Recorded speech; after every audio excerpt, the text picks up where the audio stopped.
Welcome to KB on the Go, and today I'm on the go in Singapore with Oracle, reporting on the ground here at the Shangri-La for the Oracle CloudWorld Tour. CloudWorld is an event across the globe where participants can learn about Oracle solutions, connect with experts and peers, and discover insights to solve business challenges. So for this interview, I've got a few executive interviews up my sleeve, so please stay tuned.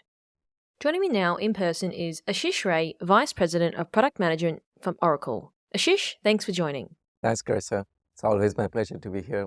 So let's start with how are you making Oracle's database more accessible and appealing within the JPAC region? And what are you sort of doing to compete with other open source databases, for example? Yes, so you can look at it in multiple dimensions. So number one is when we're looking at the core database functionality. That's number one.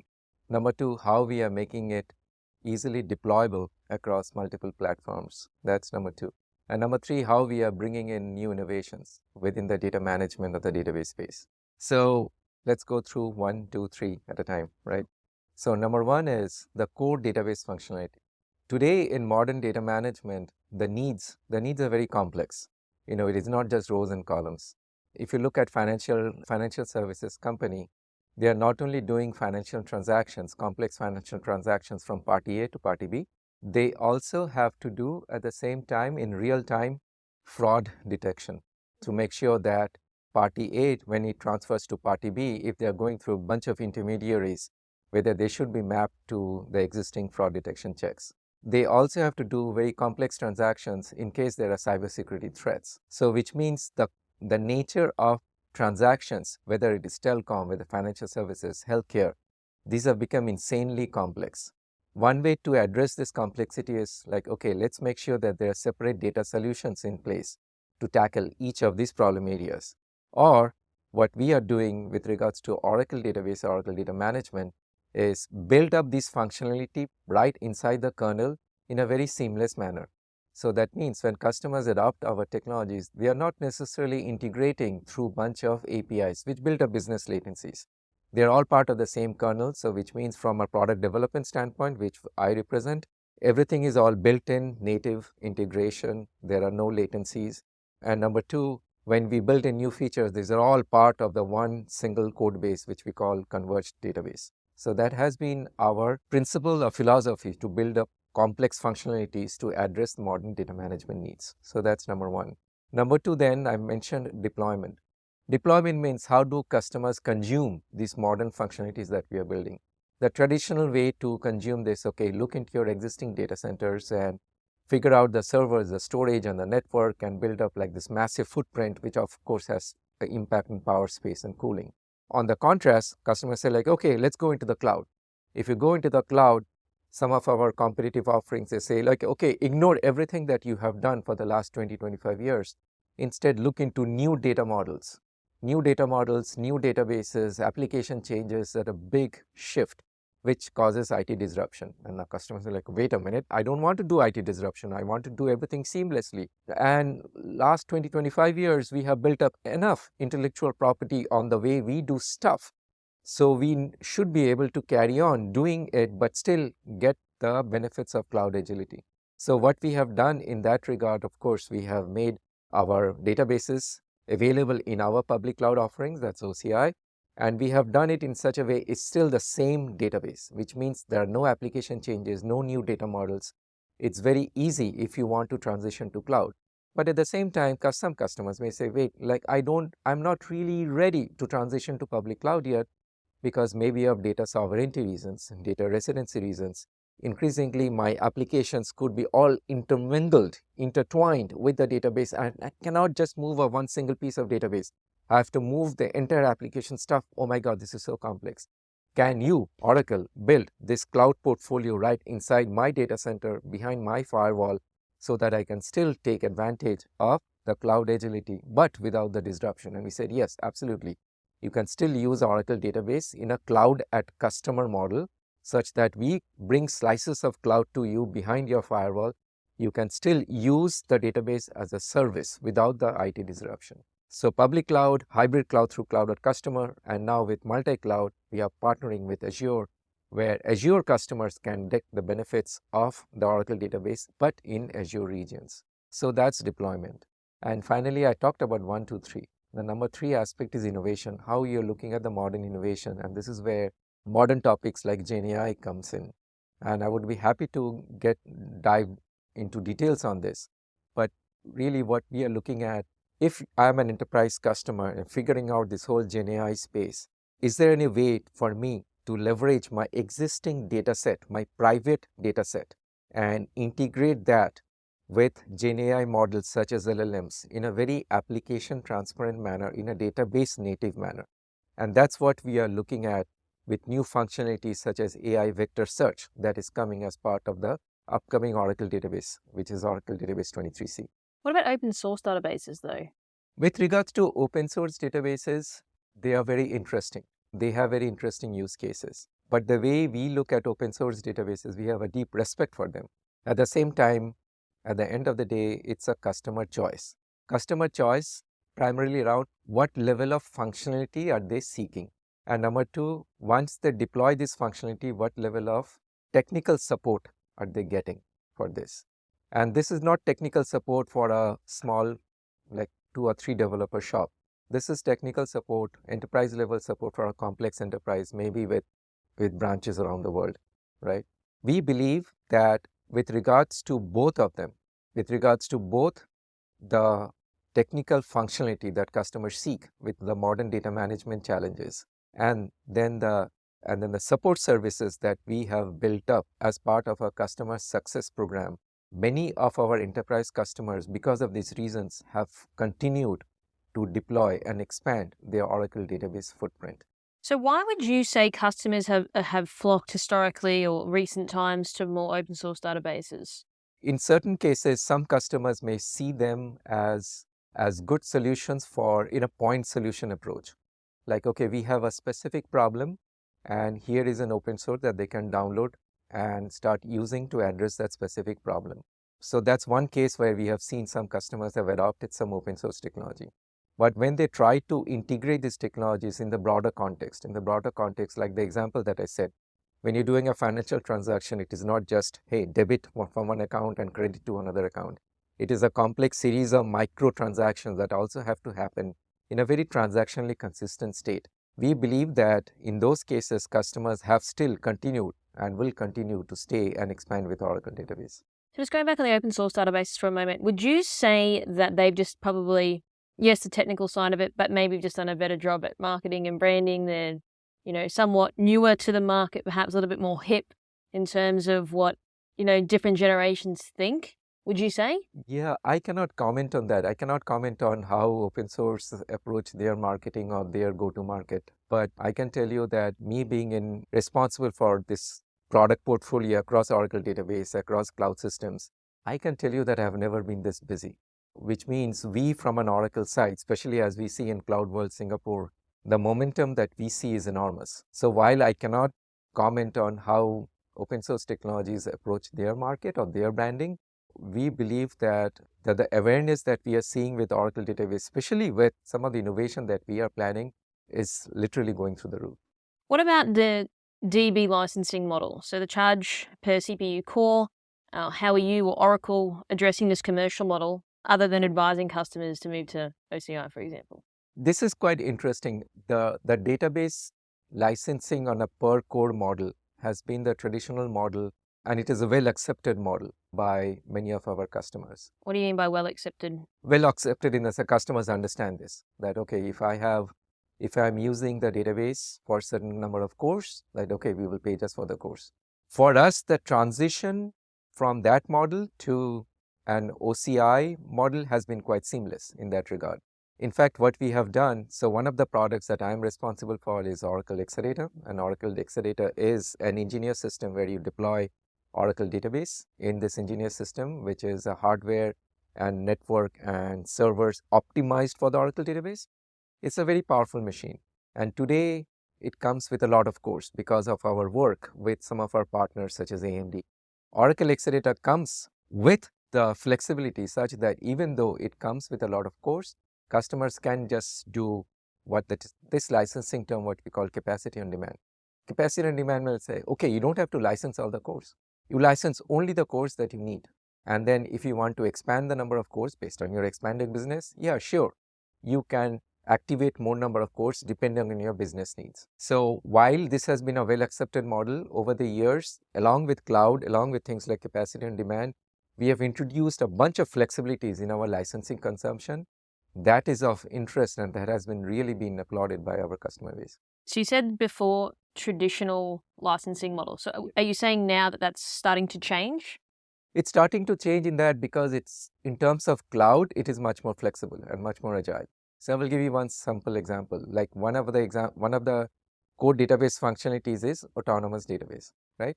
In autonomous database, as a cloud service, as a cloud database service, you are just subscribing to a steady state number of cores. Okay, you want your business to run with this minimum number of cores, you subscribe to just that minimum number of cores. And now what happens at the end of the month, at the end of the quarter, if you need to run a report, right? Or if suddenly there is a business spike, autonomous database based on the intelligence built inside the database, it can automatically scale up and scale down depending on your business needs, which means you as a customer, you are paying for this extra course only for the extra duration that you are using the course for. So this brings in a lot of licensing flexibility in tune with your business demands, with your business dynamics, and that is huge. And the other aspect of this is while you're doing this, the way we have implemented and engineered this, there is no application downtime. So would you say because of this change of commercial model, starting to change, this gives OCI more that competitive edge now? Absolutely. Because you guys were later in the market in the cloud game, as I have been hearing throughout the last 2 days. So would you say that gives an advantage then to customers? Absolutely. And it is just one of the many advantages. Do you think customers know about that though, in terms of that licensing model? The customers that we talk about definitely know, and I'm sure that there is no limit to how good we can be. So I'm sure there is scope for improvement on how we can spread this awareness within our customer base. So with your role as VP of Product Management, what can people start to sort of see on the horizon? Now, I asked this question because, again, one of the points that I've been and observations I've had is Oracle is, known for its historical Oracle version of 47, years ago. Now you guys are modernizing, you're moving, you're changing. How are you going to sort of ensure that there's that competitive landscape against the other cloud providers now, especially in the product side of things? Yes.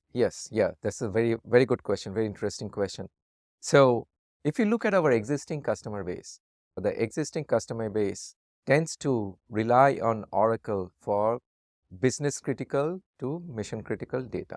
So there are various ways or there are various attributes that are very pertinent to this data set: scalability, reliability, security, high availability, performance.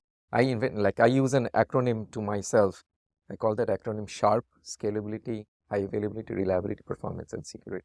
So there are two aspects to it. Number one is, do we have a path towards innovation so that we can continue these attributes, providing assurances on these attributes as their data management needs explode and become more complex?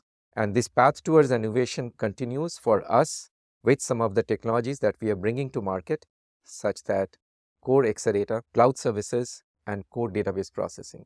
So that way they are well invested with us because they have the assurance that, okay, Oracle is on this innovation trail for their existing data set.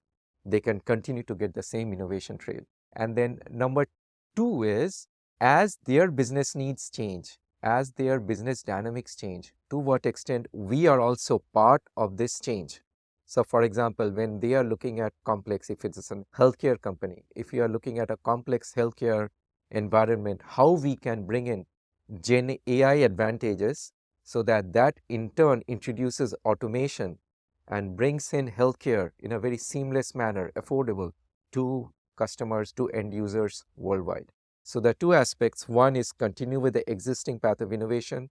The second thing, look out in the horizon, see how the technology and the business changes, and see what innovations we can provide so that customers have the assurance that as their business directions change rapidly, they have a trusting technology partner with us. So what innovations can Oracle provide moving forward? Yes. So one big area that, as I mentioned, is that we are looking at is this whole Gen AI space. And if you look deeper into the Gen AI model, there are two aspects of Gen AI. One is you look at the public domain knowledge, which is the LLMs, right? You have to train the LLMs, the large language models. But then that's not enough for an enterprise database. Why? Or an enterprise customer? Because how do you integrate this public domain knowledge to your existing data set, which could be hundreds of terabytes or it could be petabytes? That's where we come in. Some of the newer technologies that we are building as part of the upcoming database, which is database 23C, is called AI vector search. Vector database or vector processing is this whole new area where you're looking at data, but not looking at data on a superficial, just metadata level. You're looking at data at a deep semantic level. So for example, if I am a product catalog company, I may sell, say, for example, like handbags. You can look at a handbag and you can say, oh, okay, this handbag is this price. It's made by this manufacturer and it has these certain attributes. So those are like metadata attributes, which are very well trusted model. But now when you look at such a product information, you look at deep semantic analysis of this data or any image. Now you see like, okay, this is a handbag of this certain style, of this certain color, and there could be multiple variations of that color, which means you can have a different representation of this product catalog within your data set, and that's essentially called what we call as a vector. It could be handbag, it could be a complex financial document, it could be a legal document, it could be any other image, it could be a transaction, it could be an entity. So the possibilities of these vector data sets are enormous. Now, within Oracle, if we have a model such that customers can use open source libraries to embed incoming data sets to vectors and store that natively inside the database in a high performant manner, do the computations around vectors and do the search, all of them using the familiar Oracle APIs, then that's huge. That means they can bring in all the GenAI innovations right within the database, within the data set, without causing massive disruptions in the applications. And when we talk to some customers about this, the light bulbs literally go up because they see that, okay, our administrators, our traditional database administration now can be data scientists because now they're looking at the semantic value of data, hence leading to the possibilities of unlocking productivity of these terabytes and terabytes of data they already had. So in terms of moving forward, what's sort of on your roadmap for the year? What can people expect? And how, from a product perspective, do you see OCI becoming leading? At least when I personally talk to customers and the feedback that I get from customers, how they see OCI different or Oracle's cloud entrance to be different, is they feel that we have brought in our enterprise value to the cloud. Oracle has been a trusted enterprise customer or enterprise partner over the last 20, 25, 30 years. When I talk to customers, say in the database space, when I say, hey, this database is available in OCI, they know that when we bring in the database deployment, now customers can say like, okay, let's deploy this database in OCI. They know that when we provision and deploy the database, even the nitty-gritty initialization parameters, the default values that we set in these parameters as the database is brought up, we choose this very carefully based on our 20-25 years of enterprise knowledge and best practices. So that way, the inherent enterprise trust that everything that Oracle has done on premises, it's reflected through the set of cloud best practices. That trust remains. And increasingly, that's what enterprises see, our customers see, that when they are trusting OCI, the same level of best practices, the same security standards, reliability, high availability, scalability, all of them transition over without any disruption, without any downtime, without any application changes. So those are the big differentiators compared to if they were to go through any other competitive cloud offering. Do you think customers know that in terms of differentiators? Customers increasingly know this, and I'm sure we can do a better job in making sure that this awareness is within the customer set. Joining me now in person is Sunil Wahi, Vice President, Fusion Cloud Applications from Oracle. So Sunil, Thanks for joining. So, Sunil, I was reading your bio before today's event, and you are heading up the strategy and execution of large deal programs. So, what is a large deal program? So thanks for having me, through this podcast. I'll just give you a context of what I do at Oracle and what my team runs with. Large deals is essentially part of the solution engineering portfolio, which I lead with. And this is for Fusion applications, right? Fusion applications are essentially our set of core business applications, which we have been developing and driving in the market for more than a decade now. It's our true cloud, natively built SaaS set of applications around core ERP, HR, which is from a human employee experience standpoint, customer experience solutions, and then a very strong set of supply chain applications also. So these solutions form part of what we call Fusion applications. And me and my team essentially drive the entire solution strategy, solutions execution, working with clients, in the region. For example, AirAsia in Malaysia, Macquarie, which is again a very large customer we have in Australia. They've successfully deployed their entire back office finance on core ERP. Large deals is a segment which we lead to work way more closely with some of our strategic customers to help them, be successful as they run through a Fusion Cloud SaaS journey. That's essentially what we do. So, before we jumped on the interview, we were just talking about my last version of Oracle. Would you agree that people in the market still have an older version of Oracle? And then if so, how is Oracle going about sort of modernizing that sort of brand and leading it back to maybe, the large deals program? Because you are working with large customers. How does that sort of look? So, yeah, look, clearly we have had a huge legacy of customers, right? And that's our install base. Let's put them in the bracket of a set of our on-premise customers who were running our e-business solutions. They have been running JDE, and some of the customers are also on successfully deployed PeopleSoft applications. Now, this is our legacy on-premise install base, which over the last decade, we have been transitioning to Fusion Cloud. And that's again something which my team actively engages in, working with partners, working with consulting teams like Oracle Consulting, partners like KPMG, Accenture, Deloitte, and others. So we have been successfully migrating a lot of these customers to Fusion Cloud. A few examples are the ones I've given you: AirAsia, Macquarie, PIL, which is again a large liner company here in Singapore. They have successfully gone live on the Fusion Cloud. So the way we are innovating and the way we are moving towards Fusion applications is one of the most agile way which customers can deploy. And hence we also have non-Oracle install base, in our competitive areas who are looking at us to advise them on Fusion strategies. So we have done deployments of non-Oracle install base as well who have successfully moved to Fusion applications. So I would pretty proudly call out that our success rate in moving customers off legacy to Fusion Cloud is extremely high.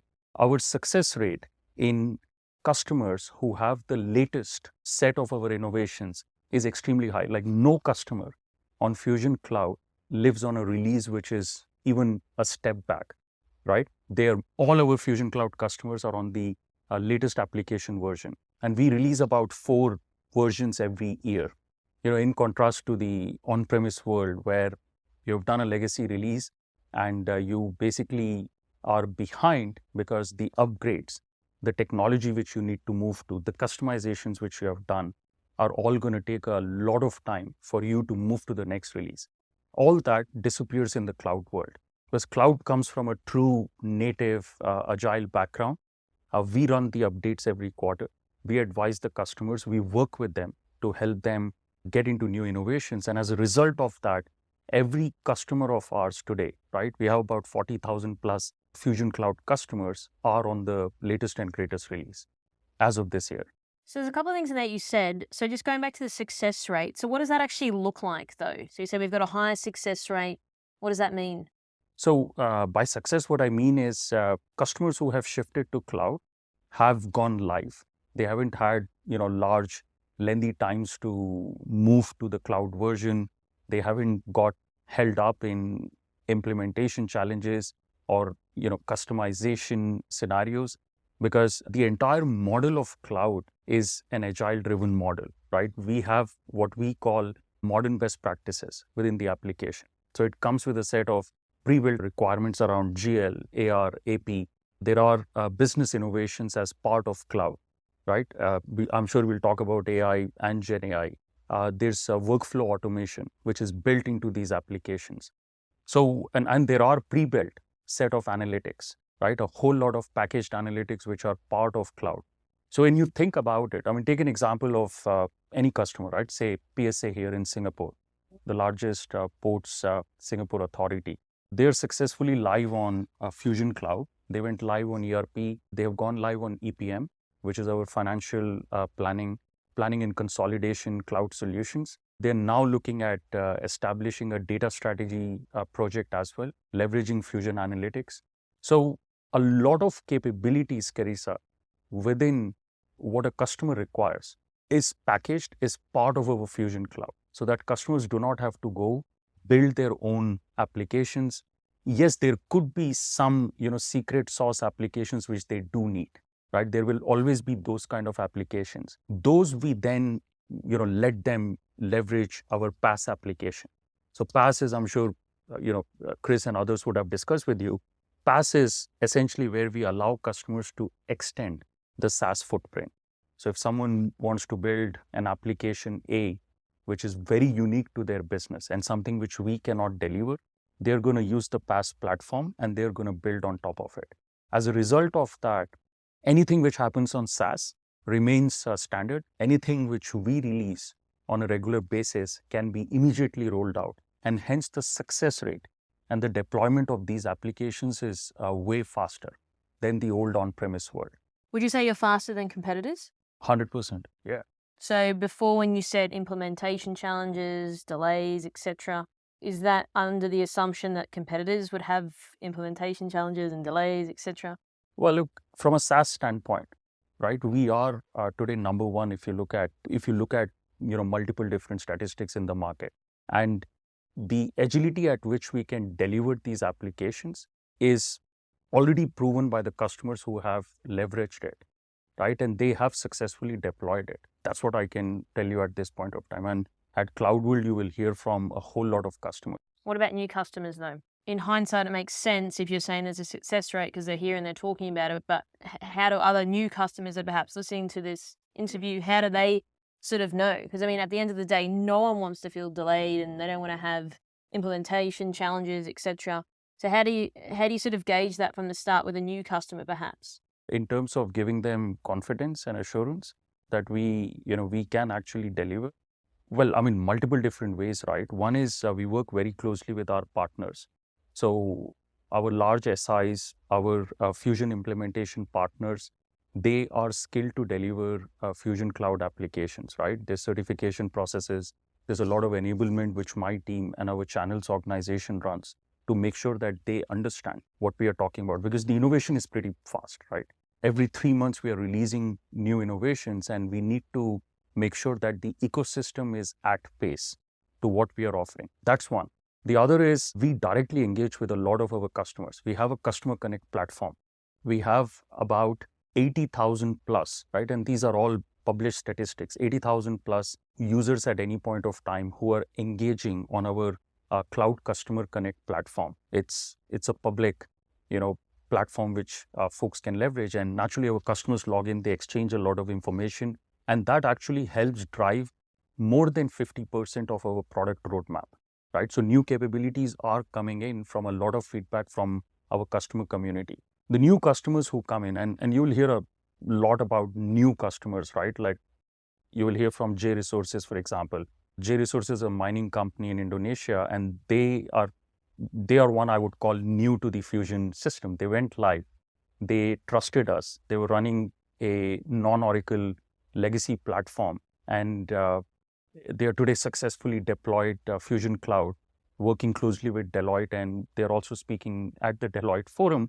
Oracle, together with Deloitte, was truly engaged with them through the journey, right? We were giving them guidance on product capabilities. Deloitte was running the implementation strategy. We were constantly in touch through the customer success team. We have a customer success organization within Oracle who engages on a regular basis with every customer, pretty much. And the role of the customer success office is to ensure cloud services get deployed. It's pretty simple.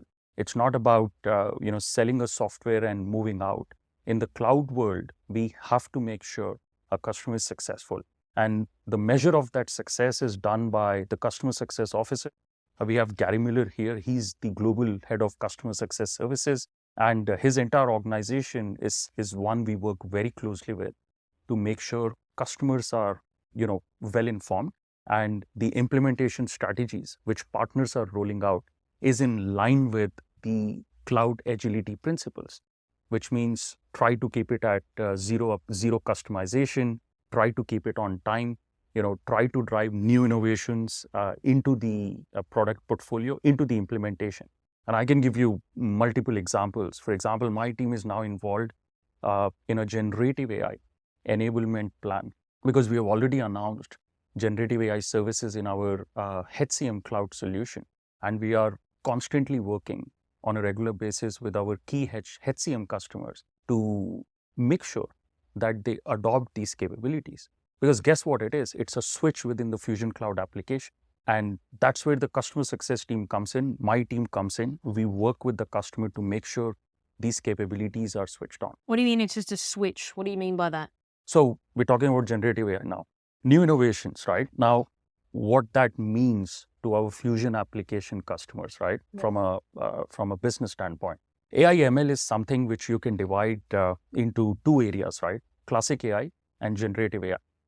Now, in the world of classic AI, we have been constantly releasing capabilities, right? Classic AI has been there with us for more than a decade. We have been doing predictions, we have been doing correlation analysis, we have been studying patterns of data, driving insights from it, right from a database standpoint to our application standpoint, right? And that's why we run an autonomous database, which can self-heal, self-patch.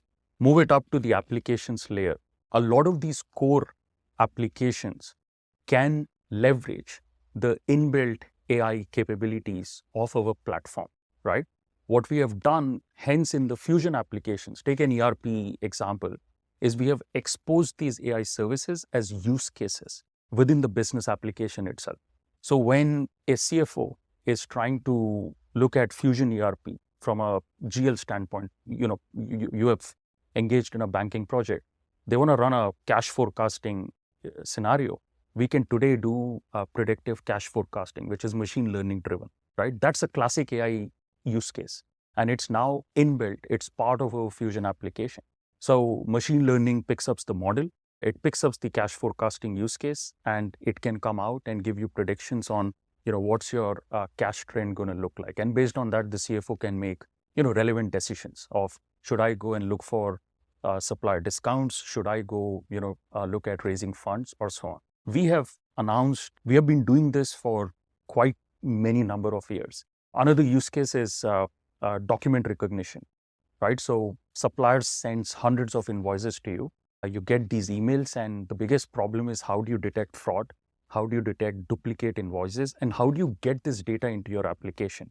Automated invoice recognition comes in, which is AI driven, and it can load these invoices into the AP system.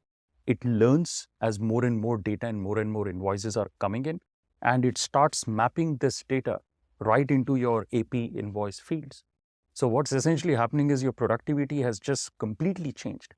If you are running a shared services center, you don't need to necessarily run manual processes to capture invoice data. You don't need to run complex integrations. You can just use our IDR capabilities, and it pushes data into AP. I can go on and talk about many use cases, right? These are two examples. We have classic AI embedded also in procurement applications for supplier risk detection, for example. You could do risk assessment from a supplier standpoint based on certain trends and predictions. For example, a particular supplier in particular country has a lot of social news spreading out, which is negative about their market capitalization. The system can first understand this data, analyze it, and come out with predictions to say that there is a risk which we are sensing where these suppliers could actually delay delivery of your goods or inventory or your shipments. This procurement head could then start making insights around it to say, okay, how do I change my sourcing strategy? How do I look at other suppliers to mitigate my risk? Now, in the traditional days, all this would have been manually done. You look at suppliers, you start measuring their risks, you start ranking them, and you start basically figuring out how do I keep multiple suppliers in my sourcing plan. Today, AI can actually run those predictions because you have data and you could run those analysis. Now, you shift this into a generative AI world, right? So last year, OpenAI came out, we all woke up to the ChatGPT phenomena. And essentially, generative AI is the next level of, this entire AI ML umbrella. And generative AI, what it's doing is basically looking at how do you offer assisted authoring capabilities or generate relevant text, meaningful insights using the data which you have within your business applications. I'll give you an example. Job requisition process. To create a job requisition, every time a HR officer is going to go into the system, try to pick up a job description, pick up the competencies, pick up the goals of that particular job, and start keying in manually.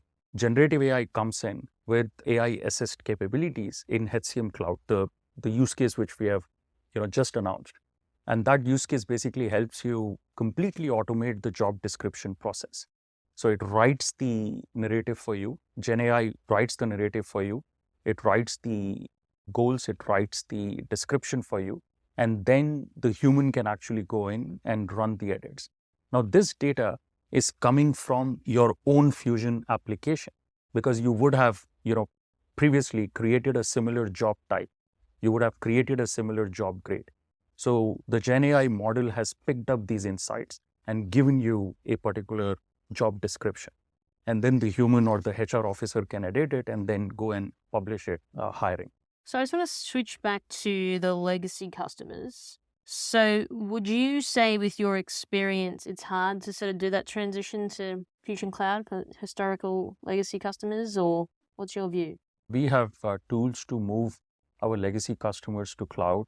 We have a lot of experience, tremendous amount of experience within the partner community, within our own consulting organizations to make this transition. So it's not difficult at all. So would you say that majority of people are Fusion Cloud or more legacy Oracle customers? Where do they sort of sit? Well, I won't share percentages with you for sure, but a majority of our customers definitely today are Fusion application customers. I mean, the cloud transition has happened for the entire last 10 years.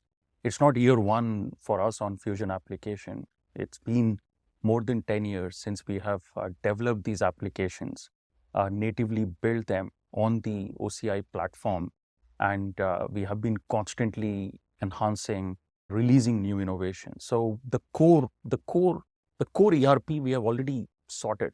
Our core AR, AP, GL.